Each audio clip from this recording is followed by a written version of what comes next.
অতএব যারা মানুষের ভিতর থেকে জুলুম করছেন, আমি তাদের দৃষ্টি আকর্ষণ করছি, আল্লাহর হস্তে এটা ছেড়ে দেন, বন্ধ করেন।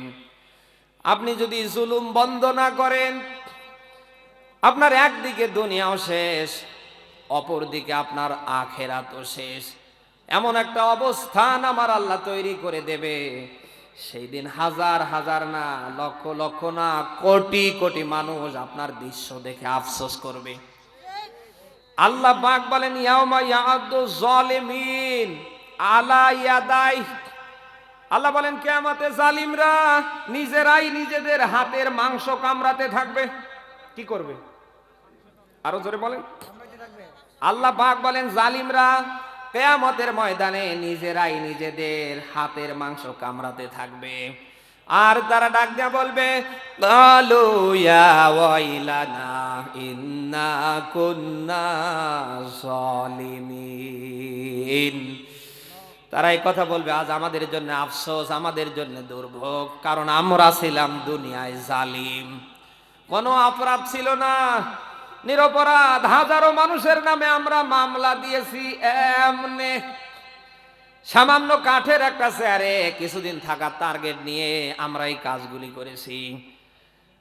আজ আমাদের এই শাস্তি আমাদের জীবনে বয়ে আসার পিছনে একটা মাত্র কারণ, আমরা দুনিয়ায় ছিলাম জালিম। পৃথিবীতে কেউ স্থায়ী হয় না, হোক না সে ফেরাউন কিবা নামরুন, কেউ ভবে চিরকাল রয় না। পৃথিবীতে কেউ স্থায়ী হয় না, হোক না সে ফেরাউন কিবা নামরুন, কেউ ভবে চিরকাল রয় না।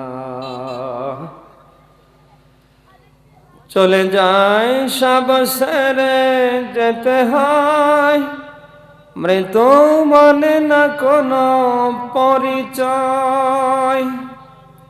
সব রাজা মহারাজা আর মহাবীর, সব রাজা মহারাজা আর মহাবীর, কাউকে সে অবকাশ দেয় না। কেউ ভবে চিরকাল রয় না। ফেরাউন শেষ তো ছিল না, মৃত্যু তাকেও ছেড়ে দিল না। ফেরাউন শেষ তো ছিল না, মৃত্যু তাকেও ছেড়ে দিল না।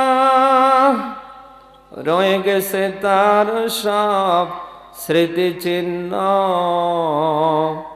রয়ে গেছে তার সব স্মৃতিচিহ্ন। কেউ আজ তার কথা কয় না। পৃথিবীতে কেউ স্থায়ী হয় না, হোক না সে ফেরাউন কিবা নামরুন, কেউ ভবে চিরকাল রয় না।